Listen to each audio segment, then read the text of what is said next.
اب یہ جو ہماری کہانی ہے اس کا نام جیسے کہ آپ دیکھ رہے ہیں نوجوان سپہ سالار کا عزم و حوصلہ ہے۔ اس کہانی میں بتایا یہ گیا ہے کہ ہندوستان کی سرزمین پر وہ دور بھی گزرا ہے جب یہاں پر ہندوؤں کی حکومت تھی اور مسلمانوں نے یہاں کے علاقوں کو فتح کرنے کے لیے اور یہاں کے لوگوں کو ظلم و ستم سے نجات دلانے کے لیے جہاد کیا تھا یہاں۔ انہی تاریخی کہانیوں میں سے ایک کہانی یہ ہے جو اس دور کی منظر کشی کرتی ہے، اس دور کے حالات ہمارے سامنے لاتی ہے کہ صحرا تھا، ایک بہت دور تک پھیلا ہوا ایک میدان، وہاں پر مسلمانوں کا ایک فوجی دستہ سفر کر رہا تھا۔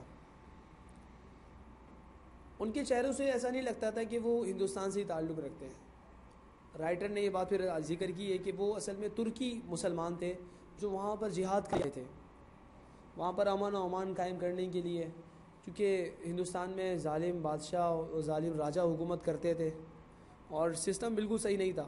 مسلمانوں کی حکومت سے انسانوں کو اور دیگر لوگوں کو جو بھی رہا کرتے تھے یہاں پر بہت امن و سکون ملا ہے۔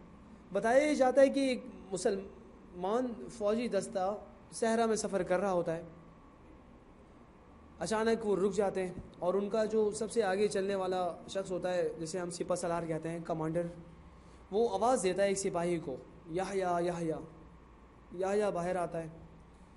وہ اصل میں ایک فوجی تھا، وہ یحییٰ سے کچھ سوالات کرتا ہے، پوچھتا ہے کہ تمہیں یقین ہے نا کہ وہ اسی طرف گئے ہوں گے؟ وہ کہتا ہے کہ ہاں اسی طرف گئے ہوں گے، مجھے یقین ہے۔ اصل میں یہ فوجی دستہ ایک راجپوت ہندو راجا کو ڈھونڈنے کے لیے نکلا ہوا تھا اور اس کی تلاش میں یہ لوگ سفر کر رہے تھے۔ ان کی ایک مقام پر جھڑپ ہوئی تھی راجپوت فوج سے۔ اصل میں راجپوت یہ ہندوؤں کی قوم تھی، مسلمان بھی ہوئی ہے، تو چونکہ ان کی ایک مقام پر ان سے لڑائی ہوئی تھی، کلیش ہوا تھا، تو راجا ان کا بھاگ کر آ گیا تھا۔ یہ اس راجا کے تعاقب پہ نکلے تھے، اتنے یہ باتیں کر رہے ہوتے اور پھر ان راجپوت سپاہیوں کے فوجیوں کے بارے میں بات کرنے لگتے ہیں کہ سنا ہے کہ وہ بہت مضبوط ہوتے ہیں اور بہادر ہوتے ہیں۔ بہرحال اس بات سے وہ بالکل گھبرائے ہوئے نہیں تھے کہ انہیں کوئی نقصان ہوگا، کیونکہ وہ یہ جانتے تھے کہ ہم مسلمان ہیں اور ہمارے دل میں ایمانی طاقت ہے، ہمارا کوئی کچھ بگاڑ نہیں سکتا، کچھ بال بھی بگاڑ نہیں کر سکتا ہمارا۔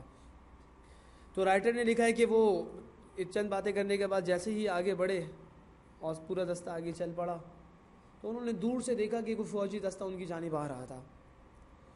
انہوں نے اسٹے کر کے تھوڑی دیر انہیں غور سے دیکھا تو انہیں اندازہ ہو گیا کہ یہ وہی فوجی دستہ ہے جو راجپوت فوج پر مشتمل ہے۔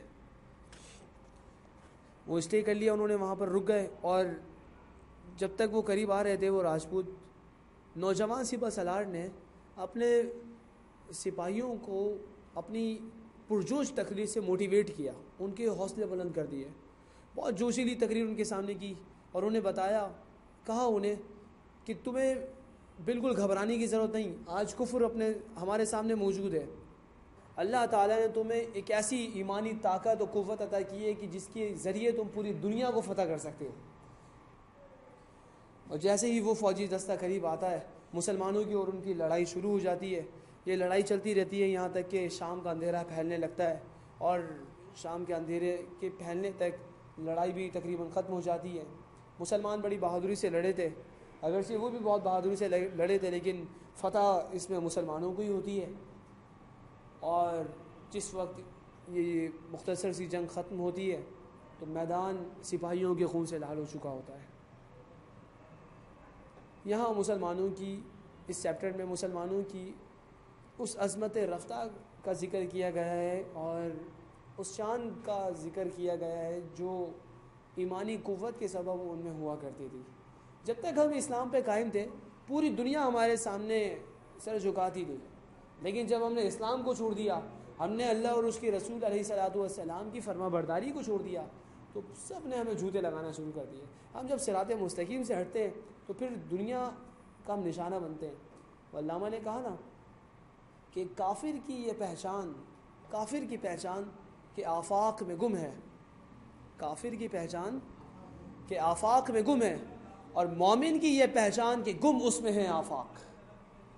کافر اس دنیا میں گم ہے اور جو مومن کی ذات چونکہ خدا کی ذات میں گم ہے، پوری دنیا اس کے سامنے جھکتی ہے، کافر دنیا میں گم ہوتا ہے، کائنات میں گم ہوتا ہے، اور پوری دنیا کے لوگ مومن کے پیچھے ہوتے ہیں، اس کی ذات میں گم ہوتے ہیں۔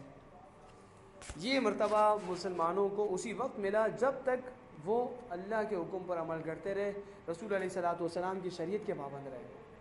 یہ میسیج ہے جو کہ رائٹر نے اس کہانی کے ذریعے ہم تک پہنچایا ہے۔